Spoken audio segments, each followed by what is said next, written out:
can be doing really well in business and all these other things, but the weight is a big issue for them. And losing a lot of weight is a hard thing to do, especially when you've been accumulating that weight over the last 5 or 10 years. It does not happen easily, and it is not an easy thing to do.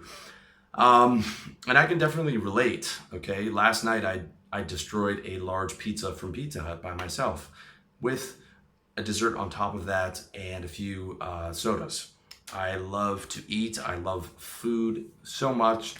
I am very good at making sure that I don't put on weight, but I am not excellent at making sure that I eat healthy.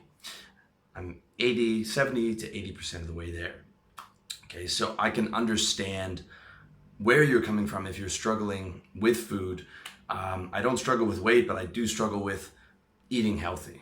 Now, there are some guys who are actually overweight, but they still eat healthy. So I think we all, or a lot of us, have struggled with food. If you're struggling with it, I get where you're coming from.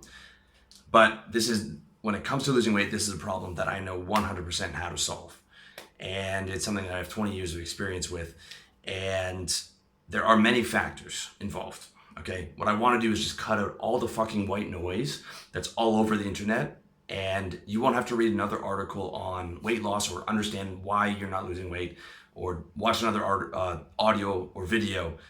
I'm going to give you everything you need to know within the next 10 minutes. All right, so number one is you need the right information. Okay, this is the law of thermodynamics applied to weight loss. It's also known as calories in, calories out.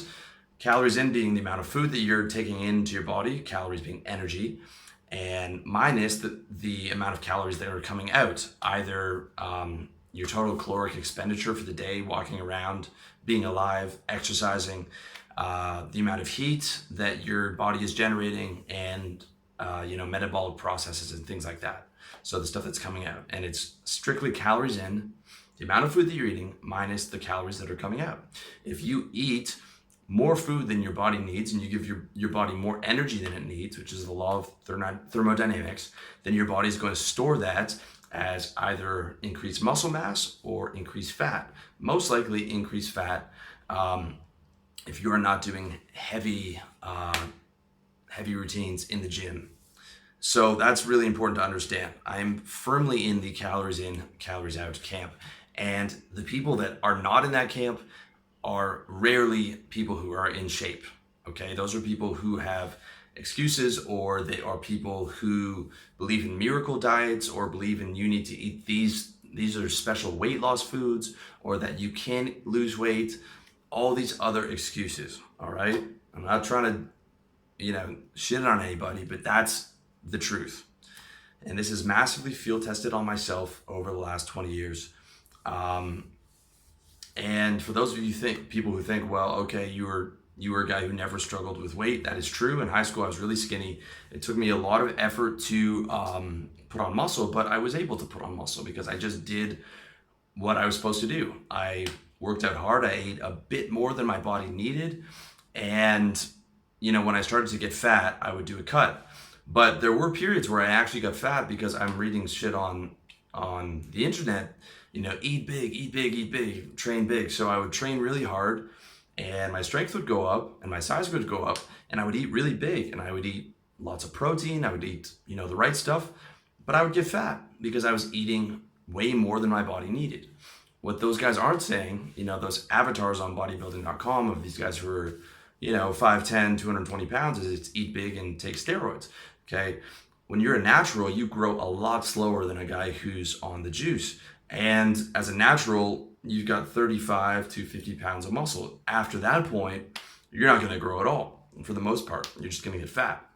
So it is a different ball game. I have been fat because of these misguided bulking attempts. And there were years where it would be like 2 or 3 years where I'd be fat and muscular for 8 months of the year, and then 4 months of the year I would cut down, I would lose most of my muscle, I would lose the fat, I would get lean again, and I would try it again the next year. And on average, because I was so close to my genetic potential already, this is before I got on TRT, that I would maybe gain fucking 3 pounds of muscle in that whole year, that whole fucking process. So what I'm trying to say is that This applies to me whether I'm gaining weight, whether I'm losing weight, and you can't write it off as an excuse. Be like, oh, this guy wasn't a fat guy growing up. I'm telling you, I could get fat if I wanted to. If I stopped going to the gym and did what I did last night, eat that fucking Pizza Hut pizza every day and chocolate and cakes, I would get fat. Believe me.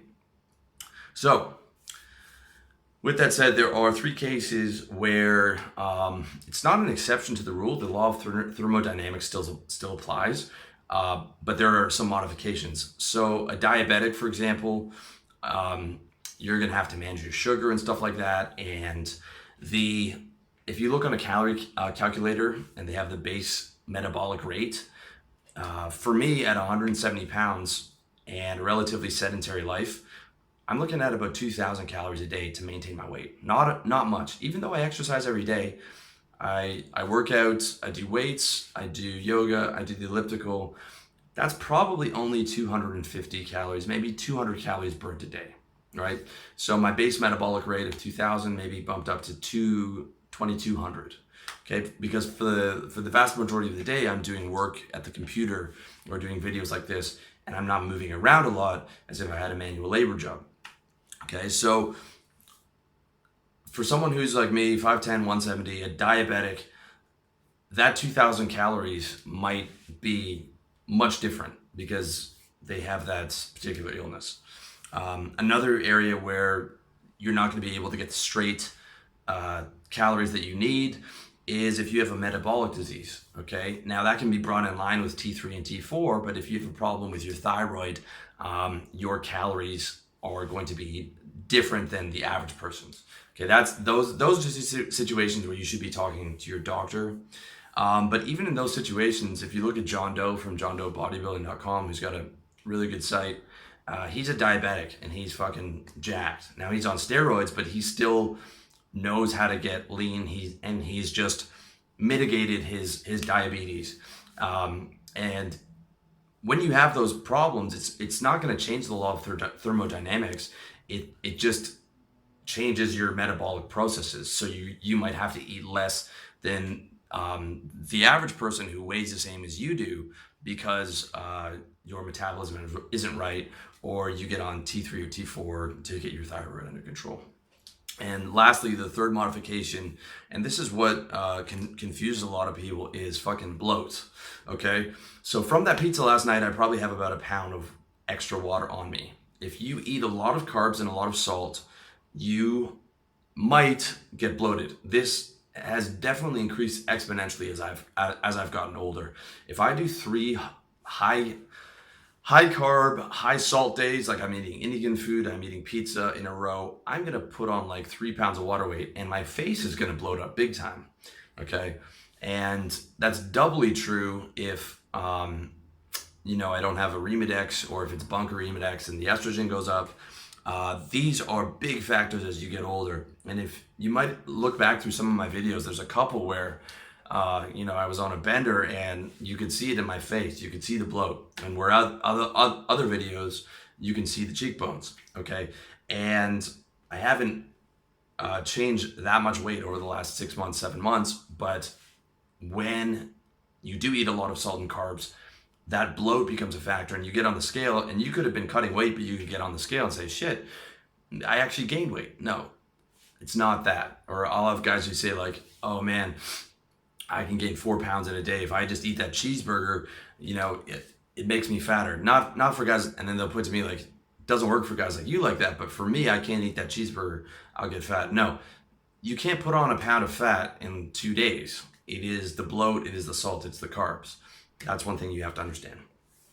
So yes, high glycemic foods, they are a factor. Your metabolic rates are a factor. Bloat is a factor, but it does not change calories in, calories out. Okay, part of calories out is metabolic rates and caloric expenditure, and that includes if you have a disease like diabetes or something that's included in calories out.